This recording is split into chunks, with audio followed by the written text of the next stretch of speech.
नमस्कार friend, education star group पर आपका स्वागत है। आज हम मैथ्स में आपके लिए कक्षा 10 का एक्सरसाइज सेकंड में जो वास्तविक संख्याओं के नाम से है उसमें एक टॉपिक लेकर आए हैं यूक्लिड विभाजन प्रमेयिका। दोस्तों, यूक्लिड विभाजन प्रमेयिका जो है वो HCF महत्तम समापन तक ज्ञात करने का एक नई विधि है। कक्षा 6 में 7 में आप लोगों ने अभाज्य गुणनखंड विधि, अभाज्य गुणनखंड विधि और इन्हीं कक्षाओं में आप लोगों ने भाग लिया।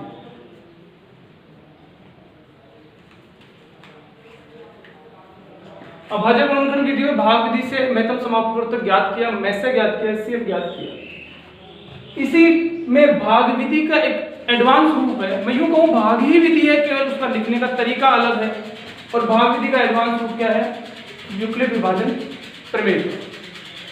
यूक्लिड विभाजन प्रमेयिका का स्टेटमेंट इस प्रकार से है, यदि a व b दो धनात्मक पूर्णांक दिए हुए हों तो q व r दो अद्वितीय पूर्ण संख्याएं q व r इस प्रकार विद्यमान है कि a बराबर bq प्लस r, जहां 0 लेस देन इक्वल यानी छोटा और बराबर है r के और छोटा है b से, तथा a बड़ा है b से। दोस्तों, मैं इस लैंग्वेज को अगर सिंपल भाषा में समझाना चाहूं तो देखिए, a b से बड़ा है, इसका मतलब ये हुआ कि मुझे a में b का भाग देना चाहिए। क्योंकि हम लोगों ने अगर 7वीं क्लास पढ़ा हो तो मैं से भाग विधि से निकाला, उसमें हम बड़ी में छोटी का भाग देते थे। और यहाँ पे a बड़ा है b का मतलब ये है कि बड़ा a है और छोटा b है, तो a में किसका भाग देंगे? b का। अगर हम किसी संख्या में किसी का भाग देते हैं तो कुछ ना कुछ हमारे पास शेषफल बचता है और इधर हम क्या लिखते हैं? भागफल लिखते हैं। और भागफल को इंग्लिश में कहते हैं क्वोशेंट। भागफल को इंग्लिश में कहते हैं क्वोशेंट। इसलिए भागफल का पहला सिंबल ले लिया q, तो भागफल को यहां पे कह दिया q। तथा शेषफल को इंग्लिश में कहते हैं रिमाइंडर। तो शेषफल का हमने ले लिया r, तो रिमाइंडर ये हो गया। तो दोस्तों, ये तो हो गया भागफल, ये हो गया शेषफल। जिसमें भाग देते हैं उसे कहते हैं भाज्य, ये है भाज्य। और जिसका भाग देते हैं उसे कहते हैं भाजक। और हमने भाग का एक सूत्र पढ़ रखा है, भाज्य बराबर भाजक गुणा भागफल प्लस शेषफल। दोस्तों, केवल लिखने का तरीका बदला है, वही कक्षा 6-7 की बातें हैं। भाज्य बराबर भाजक गुणा भागफल प्लस शेषफल। हमारा इस भाग में भाज्य क्या है? a, भाजक क्या है? b, भागफल क्या है? q प्लस शेषफल क्या है? और यही बात मैंने यहां पर लिखी कि a बराबर bq प्लस r। एक्चुअल में ये भाज्य बराबर भाजक गुणा भागफल प्लस शेषफल का ही एक एडवांस। दोस्तों, हमने भाग दिया होगा कई बार और भाग में हमने देखा होगा कि शेषफल जो है वो 0 भी प्राप्त होता है और 0 से बड़ा भी प्राप्त होता है, लेकिन कभी भी भाजक के बराबर या भाजक से बड़ा नहीं हो सकता, हमेशा भाजक से छोटा ही होता है। इस लाइन का यहां पर मतलब यही है। आप इसको दो तरीके से देखें, पहले इतना देखें तो इसका मतलब है r मतलब शेषफल, वहां से देखा हमने, शेषफल का मान 0 के बराबर हो सकता है, इस बराबर का मतलब, और जिसकी तरफ मुंह खुला होता है वो बड़ा होता है। तो शेषफल की तरफ मुंह खुला हुआ बड़ा है, यानी शेषफल का मान 0 के बराबर या 0 से बड़ा। और अगर अपन इधर देखेंगे, ध्यान देंगे, तो शेषफल का मान 0 b से छोटा, b का मतलब भाजक से छोटा होता है, क्योंकि अब की बार शेषफल की तरफ चोंच बंद है। तो शेषफल का मान 0 के बराबर या 0 से बड़ा तथा भाजक से छोटा होता है। और यहाँ पे मैं आपको पहले बता चुका हूँ कि a बड़ा है b से, तो बड़े में छोटे का भाग लेते हैं। क्लियर? तो एक नॉर्मल सी एक प्रमेय का है, एग्जाम में बहुत बार पूछी हुई है। आगे चलते हैं। इस पे आधारित एक प्रश्न है, यूक्लिड विभाजन एल्गोरिथम की सहायता से 210 व 55 का महत्तम समापवर्तक या एचसीएफ ज्ञात कीजिए। दोस्तों एचसीएफ का महत्तम समापवर्तक का इंग्लिश में मतलब होता है हाईएस्ट कॉमन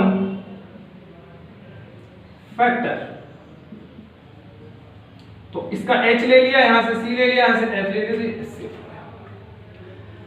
अपन इस क्वेश्चन को सोल्व करें। कईयों के मन में ये डाउट हो रहा होगा कि यहाँ पे प्रमेयिका लिखा है और यहाँ पे एल्गोरिथम लिखा है। बिल्कुल डाउट वाली बात नहीं है। प्रमेयिका अगर अपन किसी छोटी प्रमेय के स्टेटमेंट को लिखते हैं वो प्रमेयिका हो गई, और किसी क्वेश्चन को चरणबद्ध तरीके से सोल्व करने को एल्गोरिथम कहते हैं। चलिए दोस्तों क्वेश्चन सोल्व करते हैं। इस क्वेश्चन को मैं बड़ा इजी तरीके से पहले रफ में सोल्व करके दिखाता हूं और फिर उसको लिखने का तरीका बताता हूं। तो यहां पे हम देखेंगे कि 210 में 55 है, तो मैं यहां पे पहले थोड़ा सा लिख देता हूं। चूंकि 210 बड़ा है 55 से, जो बड़ा होता है उसकी तरफ मुंह खुला होता है, अतः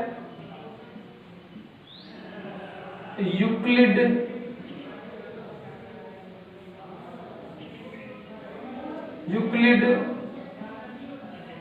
विभाजन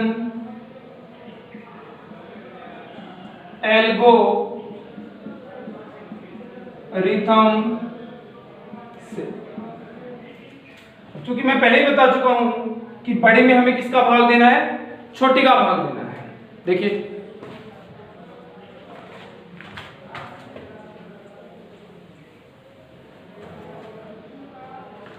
दोस्तों यहाँ पे बड़ा कौन है, 210 और 55।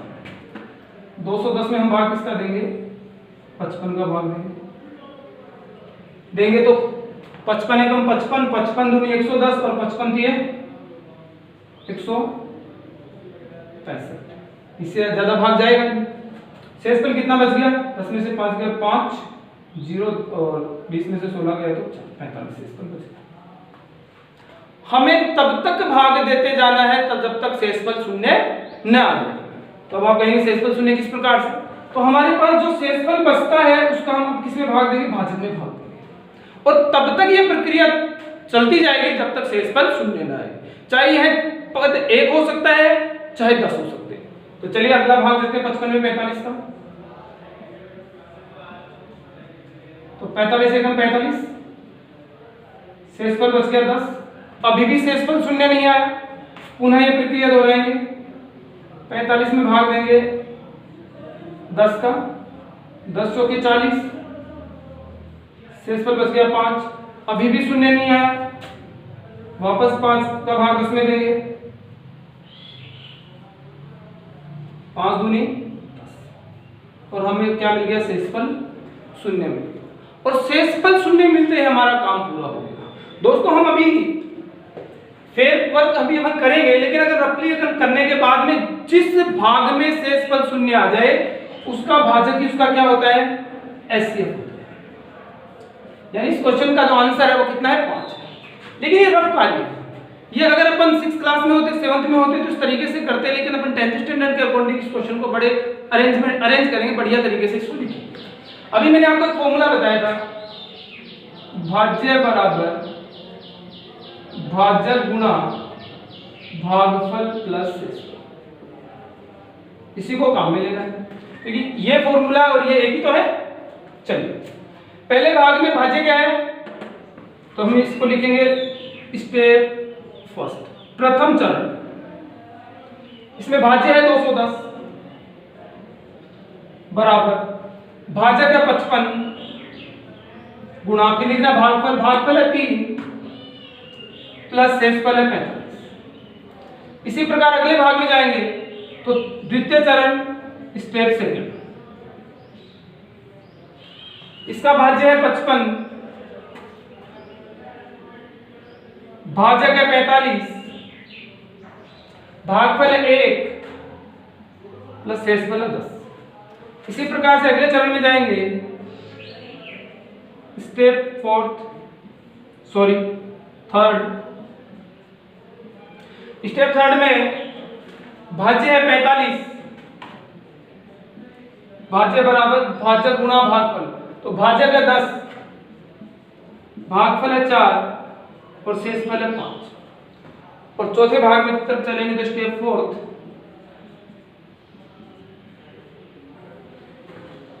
इसका भाज्य है 10, भाजक है 5, भागफल है 2 और शेषफल है। हमें आंसर पहले ही पता चल चुका था कि आंसर कितना है 5, तो केवल अब लास्ट में ये लिखना है। अतः HCF, हम HCF किन दो संख्याओं का निकाल रहे हैं, 210 बाय 55 का, तो 210 55 पर HCF कितना प्राप्त हो हमें 5, और यही हमारा क्या है रिजल्ट।